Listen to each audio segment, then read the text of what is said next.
Well, thanks for having me. Lovely introduction.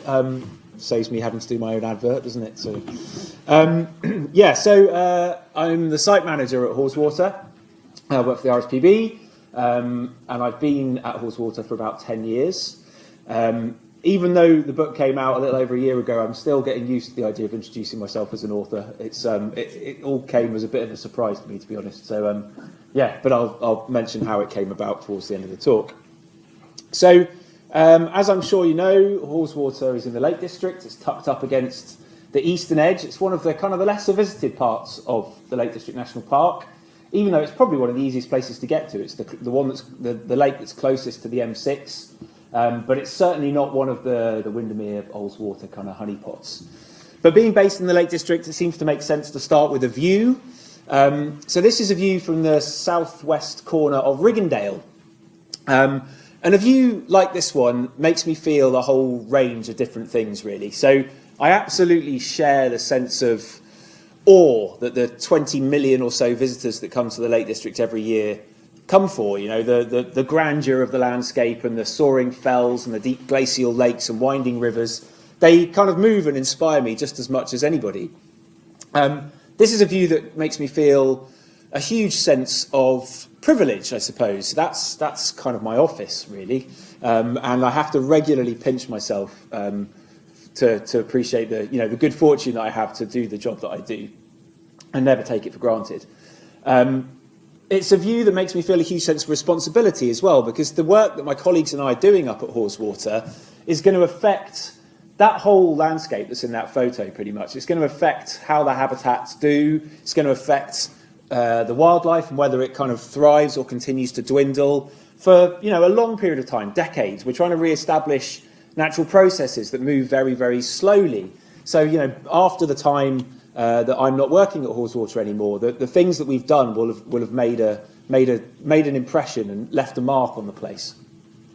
But this is also a view that makes me feel, excuse me, a little bit sad, because over the course of time, as I've been learning more about ecology, understanding the ecology of the lakes and of Haweswater more specifically, I've come to realise that this really is a landscape that's full of holes.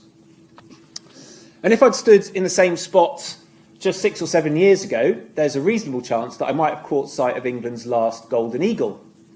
So I'm sure many of you will know that Haweswater's fame in natural history circles is down to the fact that it was the only home for breeding golden eagles in the whole of England for the best part of last century. So they returned after an absence of 170 years to the Lake District in 1969. And they made a nest on Harter Fell, which is the big crag that overlooks the little car park at the end of the reservoir. And they laid the first egg. The first egg that the Lake District had seen in 170 years was laid in this egg. So, a really massive moment in kind of ornithological history. And the RSPB kind of whirred into action and came down and started the relationship that we continue to have to this day at Haweswater by monitoring the nest and trying to protect the eagles. In that first year, unfortunately, that first egg was abandoned, probably because of its proximity to the car park, which was, although a lot quieter than it is today, was probably still too busy, too much disturbance for the eagles. And more so, really, than any other bird, eagles just don't like us very much. They don't like disturbance. They want to be as far away from people as they possibly can be. And so they moved just round the corner and into Riggindale, and that was where they were to stay for the next 45 years. And during that time, they successfully fledged 16 chicks. There was a kind of lineage of 5 birds altogether, so 3 males and 2 females. And as one half of the pair died, another would drift down from southern Scotland to take its place. The third and final male was something of a tragic character, really. He was paired with the second female for a couple of years before she passed away of old age. She was the oldest ever recorded wild golden eagle. She lived to 30 years old. And he was then left in the valley by himself. And every year, every spring, he would carry out his undulating, spectacular display flight the golden eagles have in the hope that another bird would come and join him in what he obviously considered was a first-rate territory. But by that point, the population in southern Scotland had dwindled and there just weren't enough birds in the system anymore. And so he was left by himself for the next 12 years.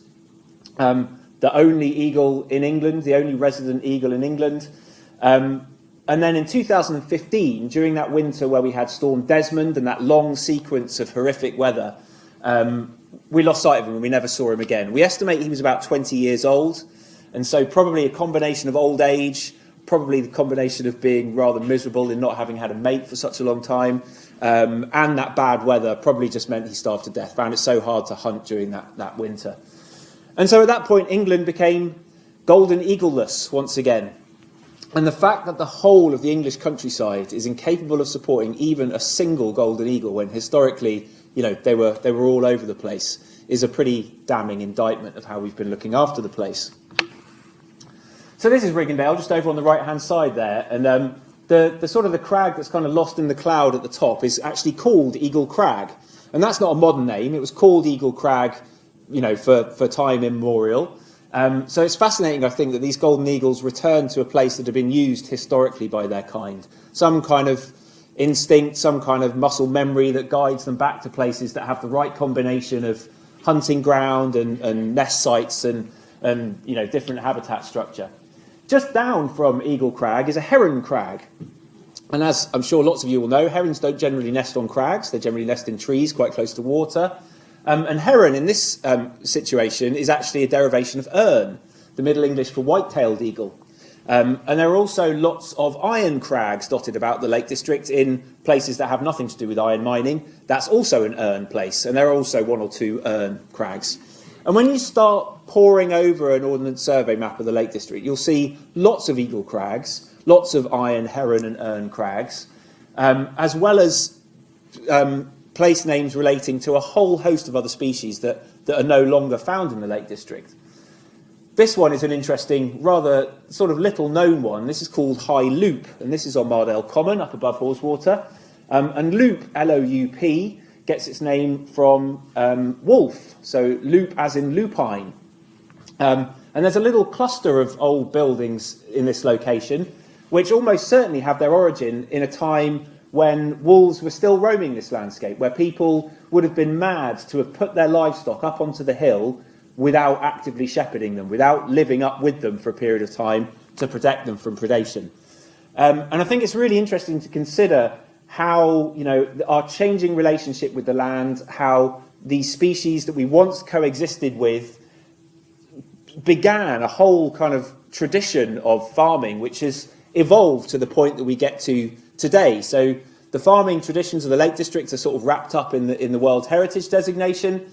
And a lot of that is about the kind of the transhumance, the moving of animals up from the valley bottoms up onto the hill, and hefting, and all of those kind of traditional practices really have their origins at a time when wolves were around. And I think that's quite an interesting thing to consider, how these landscapes are always changing. So other species that have left a mark, there's lots of mart crags, pine marten places, there's lots of wildcat places. Cat's Cam next to Helvellyn means the high path of the wildcat. There are there's a Gleed How, which is a red kite place just next to us at Haweswater, and lots of others. Lots of black grouse place names as well. Just down the road from where I live, there is a farm called Cock Lakes, and that comes from Cock Lek, as in Black Cock Lek. And black grouse were present in the lakes until about the 1980s, and they held on in the eastern bit where we are, basically, the Haweswater, Longsleddle, Kentmere end of the Lake District, where, closest to the Pennines, where black grouse still hang on. And the reason that we don't have black grouse anymore is partly because obviously they're a quarry species, and the sort of the tradition of kind of trying to manage them and manage habitats for them died away. But mainly it's because they are a really fussy bird. They need grassland, they need heathland, they need bog, they need woodland and scrub, they need the whole upland habitat mosaic to be intact, and all of those different elements within quite close proximity of each other. And that's simply not how the Lake District is anymore. All of those elements are there, but they're generally kind of fragmented and scattered, and a lot of them have been converted to species poor acid grassland by high levels of grazing over a long period of time. And the habitats that change can be kind of read in the landscape once you start to understand what you're looking at. And I think one of the most interesting indicators of change is bracken. So this is a picture of one of the slopes rising up onto Bampton Common above Haweswater Reservoir. showing the bracken in that lovely kind of gingery autumnal colour.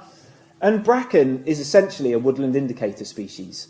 So back when the Lake District was a kind of wild, pre-peopled place, bracken would have actually been really quite rare. It's very light demanding, so you only get it growing in the woodland glades in a kind of a wilder landscape. And as Neolithic people started to clear those woodlands, the glades effectively grew. So the bracken was able to spread, and they grew and they grew and they grew until they linked up. And it was kept in check to a degree by people cutting it for bedding and for thatching and for packaging, also by the presence of cattle, ponies, pigs, bigger animals that are able to kind of break up the rhizomes or actively dig them up. In over the course of the last century, farming has shifted away from having those bigger animals to having really mostly just sheep and no longer carrying out those kind of harvesting practices. And so bracken has been able to almost spread back to its maximum extent and therefore indicates where the trees probably used to be. It only grows where the soils are sufficiently deep and dry. So you can see those kind of thin soils around the scree beds. There's no bracken growing in those. You don't tend to get it growing on the very windswept tops because it doesn't like the exposure. And it won't grow in the peat bogs either because it doesn't really like to get its feet wet. So I think, as you'll all be aware, there's lots of debate about where we should be getting trees back into the countryside. Everybody accepts, I think, that we need more trees to fight the climate catastrophe. To my mind, in the uplands, the place to plant trees is in the bracken. You would lose virtually nothing from an agricultural point of view because it has no feed value. The windchats may not appreciate it, but mostly it's not very valuable for wildlife. And often underneath the bracken, you'll see woodland indicator species showing you kind of that it wants to revert to woodland. So where we're doing our woodland restoration, we focus very heavily on the bracken areas. So other things that have changed over time, you'll quite often in the bottoms of valleys see paleo channels, snaking depressions in the floodplains that show where rivers used to run. You might find old kind of gnarly rows of hawthorns that show where hedges were that aren't managed anymore. You might find, you very often find, in fact, in the peat bogs, you'll find drains that have been cut in to try to lower the water table and improve areas for agriculture. But of course, those clues that you can read about how much the landscape has changed can also act as a guide to restoration. So this is up on Mardale Common, and Naddle Farm, my office is sort of just down the way there. And when we took over the two farms, Naddle Farm and Swindale, we did, as you would expect the RSPB to do, we did lots of surveying. We wanted to understand what the state of our habitats was like, what species we had, where the opportunities for enhancement were. And as well as doing that kind of on-the-ground research, we also did lots of looking back in time. And in this location, on the first of the Ordnance Survey maps, which date to something like 1870, there was this little water body in this location. Calling it a tarn is perhaps grandiose. It's maybe a bit more like a Scottish lochen. And it was a funny wiggly shape, just like you can see in the photo.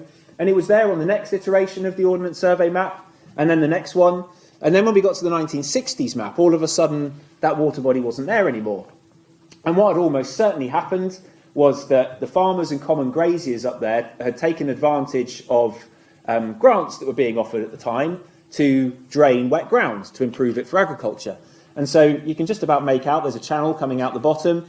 And before we worked with Cumbria Wildlife Trust to block that up, to kind of bring the water table back up again, that was really quite a deep, very linear drain that had just been cut in and just let the water away from that tarn really quite quickly.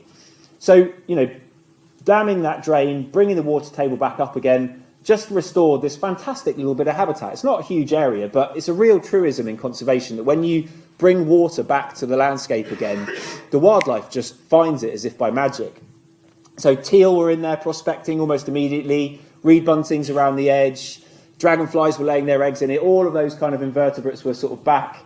And now, a few years on after having done the work, it's a really thriving, vibrant bit of the common, full of bog bean and tall sedges and a whole host of wildflowers. And I suspect that our uplands had a lot more of this kind of stuff until probably not all that long ago in the long term. I was lucky enough to go to Norway on sabbatical. I write a little bit about that in the book. And what was really striking about Norway, which is a very similar place in many ways, ecologically very similar, climatically not that different. Most of the species that I saw there I recognised from home. but there is just open water everywhere, on the mountain tops all over the place, and as a result there is an awful lot more wildlife. So not everything has been impacted, of course, so we're incredibly lucky at Haweswater to have some really rich woodland, temperate rainforest if you like. We are very firmly in the temperate rainforest zone, an area with hyper oceanicity, and the trees that you see in the Lake District are, generally speaking, covered with a thick growth of moss and a whole range of different lichen species. And the woodland that we've got in Naddle Forest is about a couple of 100 hectares. So, it's not as extensive by any means as Borrowdale, say, but it is, it is pretty much as rich. It's a spectacular place, full of old trees, lots of wonderful rot holes that pied flycatchers make use of, teeming with redstarts and woodcock, and just fantastic places to kind of get lost in. And the reason that the woodland at Naddle has survived is because it was protected as a medieval hunting preserve. So the gentry of way back when valued the tree cover for the cover that it gave to deer and to wild boar and perhaps the occasional unfortunate wolf that they would run down. On the other side of the reservoir, you can see the land is very, very different. That has been a grazed common for a very long period of time. So the trees never get a chance to grow back. It's been grazed pretty much continuously. So apart from those sort of shelter belts that you can see along the reservoir edge there, it is largely, as most upland commons in the Lake District are, a treeless place. And so a big focus for us at Haweswater is working with these woodlands to expand them back out into the wider landscape, particularly in the areas where the bracken is dominant. We collect seeds and berries and cuttings, grow them on in our tree nursery, plant them out, but also try to encourage natural regeneration where we can by changing grazing. And really that's the kind of the focus for our work is working with these fragments of habitats and trying to rebuild that habitat mosaic that the black grouse will need. Black grouse are not necessarily a species we're going to see back, but they indicate that healthy landscape, that rich habitat mosaic. Juniper is one of those fragmentary habitats. We've got about 15 hectares of juniper scrub on Mardale Common, as well as the isolated trees that you see dotted around on the common. And most of the juniper that you find in our part of the world is really quite old. It's got an inbuilt defence against grazing in that it's very spiky, but the young seedlings are really quite palatable. So as a result of continuous grazing over a long period of time, that younger generation hasn't really had the chance to establish, and so the trees get older and older, and eventually they die and become senescent. And so we've been growing juniper at Haweswater for 20, 30 years or so, and these are some that were planted in those early days, looking very much at home, looking very natural. And so juniper, of course, is important for all of its cultural associations and the flavour that it gives to gin, but it's hugely important for as a source of food for things like ring ouzel, and all the kind of winter thrushes and things as well. Ring ouzels have a very strong association with juniper, actually. All the way through their migration route, they seem to follow areas of juniper and end up spending the winter in juniper forests in the Atlas Mountains. I've got the joy of the annual ring ouzel symposium in Penrith next week, so we always learn something new about ring ouzels. It doesn't get any more niche than the ring ouzel symposium. So one of the most surprising habitat fragments, that looks bloody good on a big screen like that, doesn't it? I like that. Some of the most surprising habitat fragments are the ones that are most difficult to get to.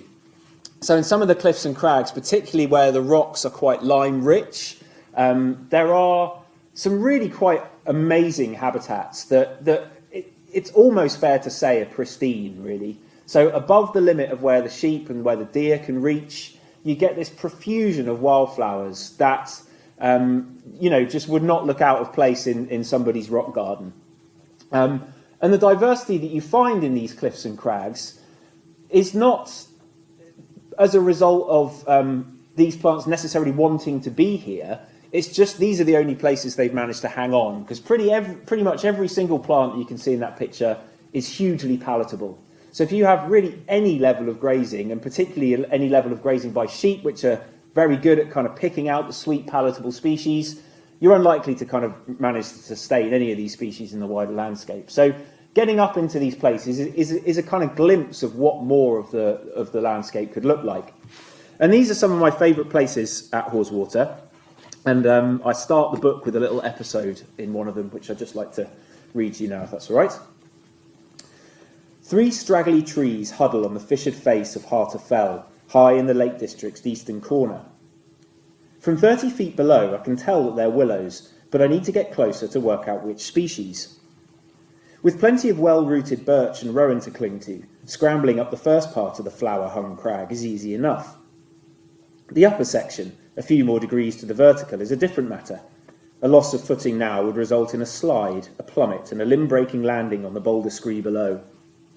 Look away, RSPB Health and Safety Officer. Few people set foot up here, leaving botanical treasures undiscovered in steep gullies and on brittle ledges. Water running over the crumbly, calcium-rich rocks forms patches of fertile, rudimentary soil.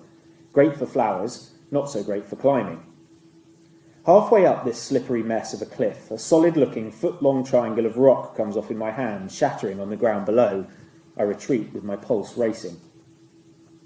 Working around the base of the crag, I find a gentler ascent via a narrowing, grassy corridor, hemmed in by rising cliffs.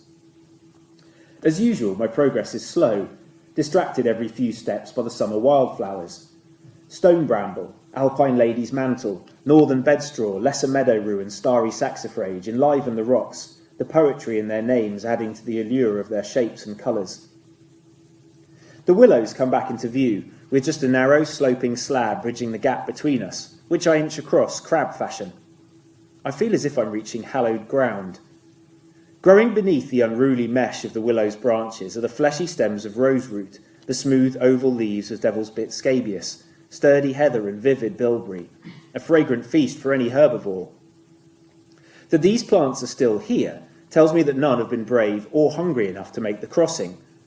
The soil is light and fluffy, with the rich mossy smell of an ancient oakwood. Any boot marks I leave will be quickly colonised, the plants erasing the evidence of my visit. Their glossy green foliage tells me that these are tea-leaved willow, a species which grows in only a handful of places in the Lake District fells. No more than shoulder height, their squat and sprawling form keeps them stable on their wind-battered refuge. The promise of such rare and beautiful plants makes botanising in these crags intensely addictive. There's always one more ledge to investigate, one more unexplored gully with secrets to uncover. I've never made it back to the car anything less than hopelessly late. And so I think it's fair to say that farming in the Lake District exists in a similarly kind of fragmented and transformed state. If we went back 100 years ago or so, farming would have been really quite different. There would have been more farms, they would have been smaller, there would have been more labour available, certainly, but they would have been much more diverse in terms of the things that they were producing. So yes, there would have been sheep, but there would have been cattle too, ponies for working, many had pigs, many had geese. There's lots of goose garths marked all over the Lake District. There's a few goat places. Kidsley Pike is a prominent peak on the far side of Haweswater from where Nadell Farm is. That's a goat place. Most would have had little orchards with damsons and apples, vegetable plots. There would have been little arable plots for growing root vegetables for winter feed and for the oats for the ponies. And after the Second World War, this huge simplification occurred. So the push for food security that came after the war, that was really driven by a concern that if another war would break out, that maybe supply routes would be interrupted, just completely transformed farming across the whole of the country, really, where before, in upland marginal places like the Lake District, things were, not, in some places, not that much more than subsistence farming, but certainly farming that had to occupy, had to operate within the carrying capacity of the landscape. If you tried to push the numbers up too high and you didn't have enough feed put away for the winter, then your livestock would die. So there was a kind of a natural limit on how the farming could operate. And as government started to get involved and they started to pour money into farming, they started to supply grants for a whole range of different things. And in the lowlands, the change happened earlier with huge lengths of hedge ripped out to try to make farming more efficient, because tractors and things were coming on stream around that time. And it took a little while before the money started to pour into the uplands in the same way. But really it came about because there was concern that upland farms were unlikely to be able to compete. And there was an understanding that farms play a hugely important role in the functioning of rural communities. And if those farms were to go to the wall, then what would be the impact on those communities and the rural economy? So grants came in to do a whole range of different things that were specific to the uplands. So draining in a peat bogs was largely encouraged and paid for by government grants. But the thing that made the real difference was the headage payments. So farmers were paid per head of livestock that they could keep. And it's a lot easier to increase the numbers of sheep quite quickly as compared with cattle or other types of livestock. You can keep back lambs, which are reliably produced every year, 1, 2 or 3 of them. The gestation period is fairly short. And so that is part of what led to a kind of simplification of farming and a focus on sheep. And today, still, most farmers in the Lake District, their primary focus is sheep. And some have cattle and some do a few other bits and pieces as well. But the Lake District, the main output is sheep. And that's had a very significant impact on the ecology of the Lake District, absolutely no doubt about it. Not least the intensity, but also the type of grazing. So a mixed grazing system where you've got the cattle and the pony and the pigs and the deer is more like a natural grazing regime with different animals grazing in different ways. Sheep graze in a very specific way that our native plant life has not evolved alongside, because sheep have no native ancestor in the UK. All of those other animals I've mentioned do. And sheep, being very small-mouthed, can kind of go from sweet plant to sweet plant and pick out the flowers and the tree seedlings, and they ignore the coarse grasses and the rushes, and so you end up with a landscape which is dominated by those things that they don't like to eat. And generally speaking, those are things that don't have a true flower, so they're not offering much in the way of nectar to invertebrates, and that has had a very significant impact on the whole of the place. And so I tried to make it really clear whenever I'm talking to people, and certainly in the book, that this is not me pointing a finger. None of this was the intention of farmers. No farmers set out to kind of damage nature. They were simply doing what society was asking them to do. They were following the grants. They were following that societal need. So we were all complicit, and we are all still complicit because it's still taxpayers' money that is kind of supporting farming today.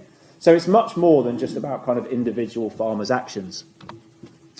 So we've been given an amazing opportunity at Haweswater. So we're working together with United Utilities, who are the landowner. They're in the whole of the Haweswater catchment. We've got a tenancy that covers around about a third of it. The 2 farms have 750 hectares of enclosed land, and then a couple of thousand hectares of common land that goes together with that. And what we're trying to do is not just to create a great big nature reserve. We don't really even refer to Haweswater as a nature reserve, generally speaking. What we're trying to do is find a way to kind of lean into the challenges of our time, to try to find a way that balances sustainable food production, light touch farming, with ecological restoration, with carbon sequestration, flood risk reduction, and all of those things that society really badly needs. And in the 10 years that I've been there, it feels like the kind of the urgency has ramped up hugely. It feels like there is a much greater awareness of the jeopardy that we're in. Everybody, I think, is accepting that the climate catastrophe needs urgent action, as does the biodiversity crisis. And obviously, we're not going to kind of find all the solutions at Haweswater. But the reason that we took those tenancies on was to try things, to experiment a bit, and to share those things that we're doing with other people.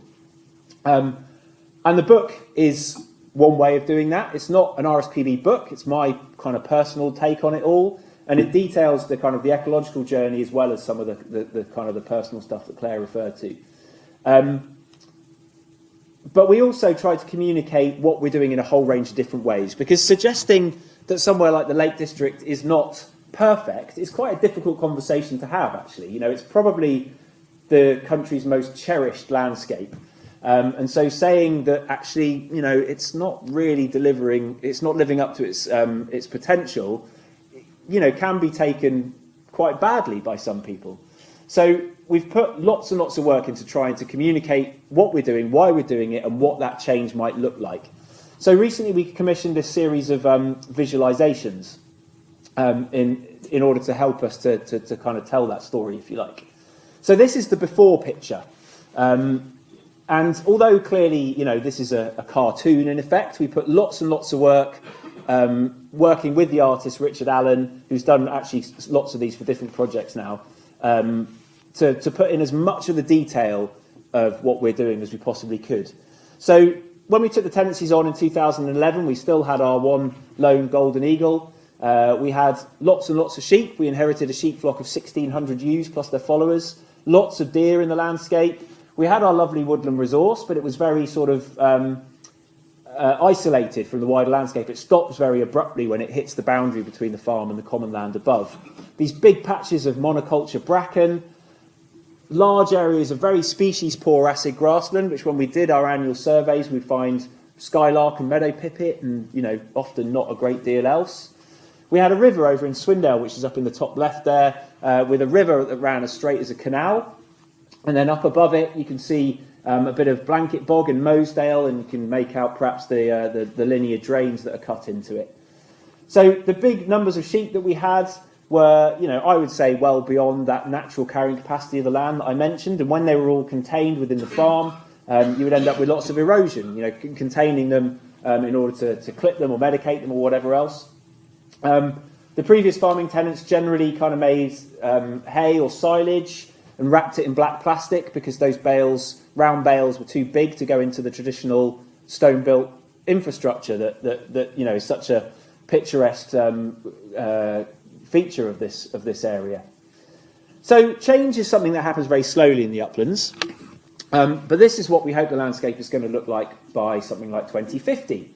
And so I think it's important to note that it's still clearly the same quintessentially rugged Lake District landscape. But the difference is that there are now a lot more trees, there's more heathland, there's a broader range of species. The habitats are more kind of interconnected. A lot of the bracken has got woodland growing out of it. And we've got a nice mosaic of habitats again that we were really lacking at the beginning. You can see the beck in Swindale has got its bends back in. There's lots of new hedges in the valley as well. And the bog up in Mosedale, the drains have been blocked up. And a lot of the work that's portrayed in this picture is things that we've already done. So there was a programme of bog restoration in Mosedale where 47 kilometres of drains were blocked up in about 2013. And to walk up there now is spectacular. Huge hummocks of sphagnum moss, the water table right up at the surface. Lots of the pools behind the dams that were put in, teeming with amphibians and dragonflies. So, really, really fantastic to see the benefit of that work. And where we've done that sort of work, the snipe have responded very positively. As soon as you kind of re-wet land, snipe appreciate it and they come back in. Where we've changed the grazing up on the hill, we've moved away from kind of having quite high numbers of sheep to having a very low density of belted Galloway and Highland cattle, alongside a few fell ponies and a sustainably managed population of deer. We've seen red grouse return, which we didn't have red grouse. We didn't have any heather really. It was mostly just kind of acid grassland. And so by making that change, by allowing the heather to come back, which is of course what the red grouse eat, they've responded, and we confirmed that they were breeding on the hill for the first time last year. So that was a big moment for us. And in this part of the world, you think, red grouse, not interesting, but it's showing that kind of that successional process starting to happen. So these big views, I think, are really useful. I think they're quite inspiring. We've had really good feedback about them, but it's also useful to be able to drill down into a bit more detail. So we've also had these series of vignettes drawn up. So this is going into more detail about the bog restoration, as we heard about earlier as well. And so I've worked with agricultural contractors who spent the first part of their life doing that, and the second half of their life doing this. So we have learnt that draining peat bogs in order to try to improve it for farming has had many, many very negative consequences. So one of them actually is that it hasn't even been very successful for grazing. So in high altitude areas of peat bog, you go from converting something which was dominated by sphagnum moss and cotton grass and dwarf shrubs generally to something that's dominated by rushes and coarse grasses, which actually isn't really that much more palatable than the stuff that was there before. But much worse than that is you increase the risk of flooding, where you've got linear drains cut all the way through. The water can just rush off through the landscape and off downstream, which is where all the people live. So you increase the risk of flooding downstream very significantly. But even worse than that is the fact that by exposing the carbon in the peat soil to the atmosphere, it reacts with the oxygen and vast quantities of carbon dioxide are released. So there's more carbon dioxide released from the damaged peat bogs in the UK than all of the transport put together. So it is hugely significant. And by simply putting dams into those drains, scooping up peat, blocking them up, creating a network of kind of small ponds up behind which will slowly fill up with sphagnum moss, you actually get a really rapid response. It's again like that tarn that I showed before, where you bring water back, nature just returns. So, very quickly the sphagnum moss re-establishes, the cotton grass, the bog asphodel, the sundews and the butterworts, the sniper in there, the dragonflies and the amphibians, and it becomes a healthy carbon sequestering landscape again, rather than one that is emitting all of this damaging carbon dioxide. A similar sort of story in Swindale. So when we started, we inherited a river that had been straightened at least a couple of hundred years ago by the people that were living in the valley to protect their hay meadows. And that made total sense for them at the time. They were a small community of people living in a remote, difficult place. And if they lost their hay meadows to a summer flood, they'd have been knackered. They couldn't have just nipped out and bought replacement feed. Their livestock probably would have starved over the course of the winter. So they had to do that work. They had to modify the landscape in order to kind of meet their needs. And so in 2016, we did basically the opposite. We re-meandered the beck. We took away the levees that were on it, and we allowed it to be sort of much better connected into the floodplain. And although those two operations are basically the polar opposite of each other, there is a golden thread that links them, because by doing this work, we're still modifying the landscape in order to meet the needs of society. But we're just thinking about society at a slightly larger scale. We're thinking about the people that are at risk of flooding downstream. We're thinking about the several million customers of United Utilities, because just downstream of here is a drinking water intake that flows into the reservoir. So by having water that can kind of move more slowly and deposit any sediment that it might be carrying, it improves the quality of the water. Wildlife responded unbelievably quickly. So when we did that work in 2016, we finished in around about August, September, I think. And by December of that same year, we had salmon spawning back in the beck again. And the reason for that is when you have the water flowing very quickly, it just strips away all of the small and the medium-sized gravel, the stuff that the salmon need to be able to move away in order to lay their eggs into their salmon red. And by having it moving in a more sinuous way, it picks up material here and it deposits it there, and you end up with this much more diverse bed, and the salmon can find the spawning gravels that they need. And when you've got salmon, obviously you've got lots and lots of young salmon, and then you've got food for the kingfishers and for the otters, and the whole system starts to function again. I think it's fair to describe salmon as a kind of keystone species in these sorts of systems. We've done lots of work with the hay meadows as well. They're maybe not quite as glorious as some of the ones in Teesdale, but they're not bad. We've got, melancholy thistle and wood cranesbill and bistort, some globeflower as well. Now, when we started, I found one globeflower plant, and now there's lots and lots of it in the wet areas along the margins. And the way that we've gone about improving those meadows is really reverting back to a traditional management regime. So it's cutting late, it's not grazing too late in the spring. So quite often farmers will keep their stock in the meadows through till lambing time, which can be kind of April. And so the big bulky herb species, the ones that are really distinctive of upland hay meadows, like the melancholy thistle and the globeflower, they get going quite early in the season. So if you have lots of spring grazing, those big chunky species are going to be preferentially, they're going to be, disproportionately impacted. So, fairly minor changes combined with a little bit of plug planting and reseeding has seen those meadows really return. But one of the things that I really love about the work that we've done in Swindale is that we are, we're keeping that system alive as well. So the hay that we're cutting is still feeding our livestock. Last year, 2 years ago, I should say, for the first time, we made all small square bales again, rather than big plastic wrapped round bales. And that means that they can all be stored in our stone barns again. And that is a lot more work. You know, a tractor just trundling back and forth, you know, a couple of people can do the meadows. Stacking the bales up in the barns takes a hell of a lot more effort.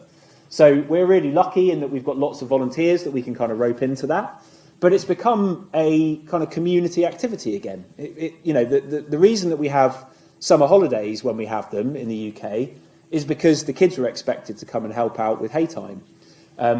I don't tend to bring my kids because they'd be useless, to be honest. But they're only 9 and 11. They're not, you know, they're not just generally useless.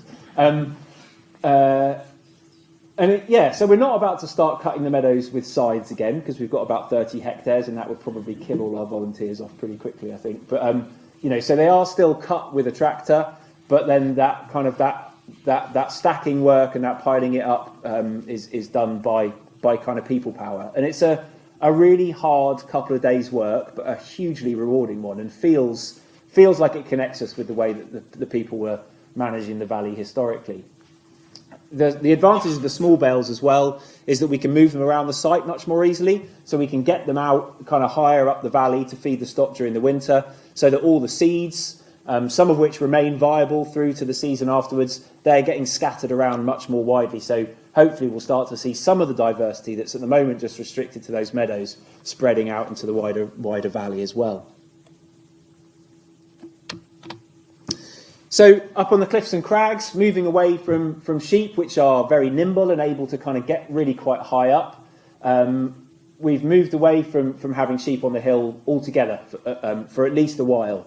So the only sheep that we have a flock of about 300 now. They're kept just on the enclosed land, and they're managed in a rotational fashion. So trying to benefit the soil, trying to benefit invertebrates, and we're seeing really positive responses from that.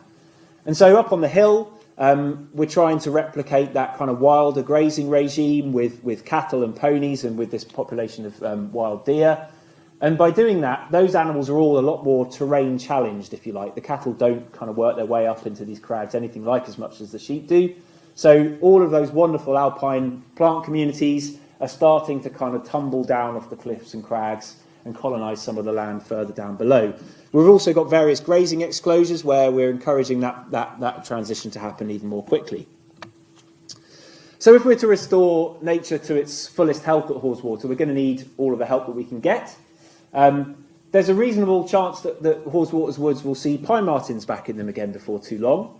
They are starting to expand as the population sort of spills over the border into England from Scotland.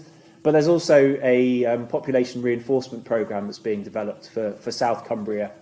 But pine martens will travel very large distances over a very short period of time. So a reintroduction to South Cumbria is a reintroduction to Cumbria as a whole. And pine martens have been spotted. We had kind of historic records for them from like the 80s. But, you know, the thing that we're most excited about pine martens coming back for, not, you know, in addition to the fact that they are a native species that we wiped out, is the benefit that they might have for red squirrels. So we've got a really thriving population of red squirrels at Haweswater. The woodland is quite isolated in the wider landscape. It's not that well connected to other woodland areas, so we don't get huge numbers of grey squirrels coming in.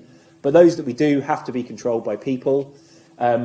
Pine martens might do that work for us for free. So there's a growing number of studies showing that when pine martens return to woodlands where there are both red and grey squirrels, the grey squirrels just disappear. And the reason for that is that the red squirrels and the pine martens have evolved alongside each other.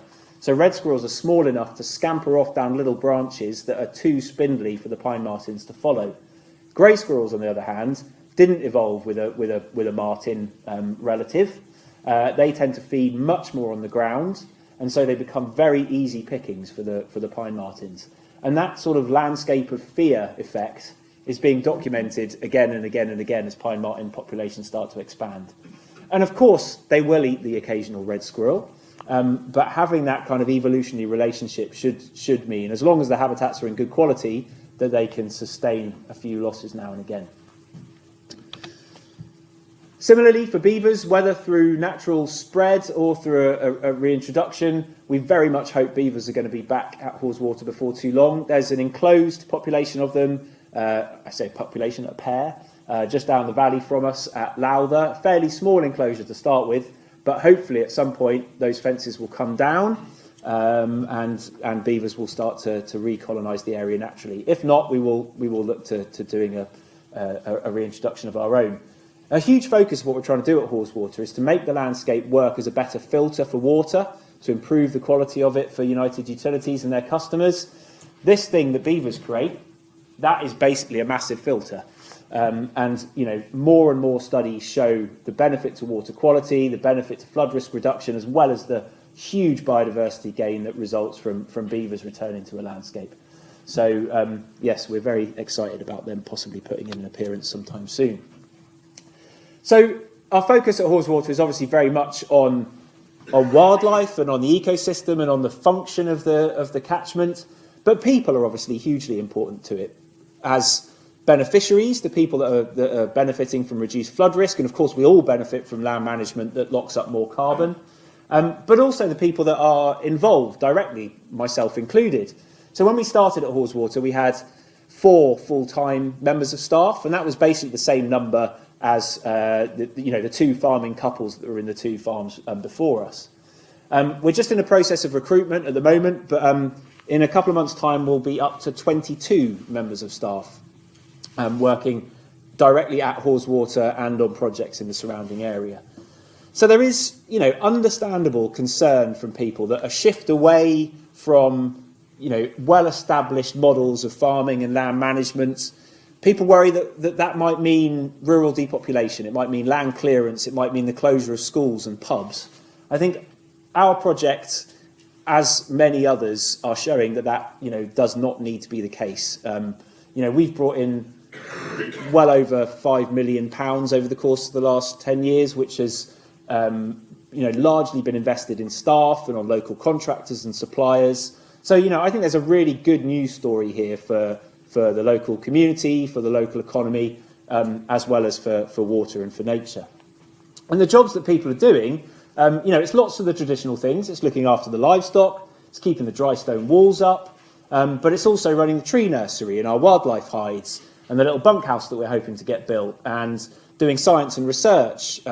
Lots of volunteers coming to help us and having the opportunity to kind of develop new skills and things as well. So it's a really, diverse and interesting place that has generated new opportunities that just, did not exist before we got started. So hopefully that all generally sounds like good news to you, but it's fair to say that not everybody was thrilled when we took over the tenancies at Haweswater. And, it's fair enough. You might expect that farmers might have been a bit concerned, particularly because we've got so much common land, and where our animals graze doesn't have any fences between where the neighbouring commoners graze. So there was concern that if we were to reduce our grazing intensity, take our sheep off the hill perhaps, that sheep would start to move in a different way and we'd end up creating more work for our neighbours. So we've gone to real lengths to try to, to make sure that doesn't happen. We've put fences up in places to stop livestock kind of wandering into new areas. We very actively shepherd and make sure that we're gathering any stray sheep up and returning to them to our neighbours wherever we can.